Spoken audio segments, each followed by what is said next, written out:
Hi, welcome to part 3 of the video related to the if function in Microsoft Excel. In this tutorial, we will learn how to do some arithmetic calculations depending on certain criteria. We have a list of visitors and price of ticket for a zoo. A discount of 40% will be applied if visitor is a kid.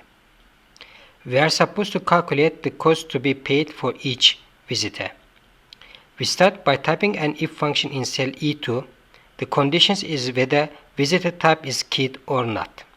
Therefore, we type E2 is equal to kid in double quotation marks. Given that the condition is true, the discount will be equal to ticket price times 40%. Contrarily, if the visitor is an adult, there will be no discount, due to the fact that we are dealing with numbers here.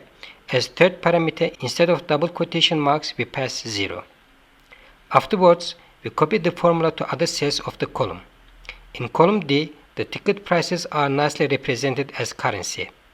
To get same format in column E, we select Rand from currency submenu. To calculate cost for the visitor, we subtract discount amount from the ticket price. To finish our task, we drag the formula to other cells of the column.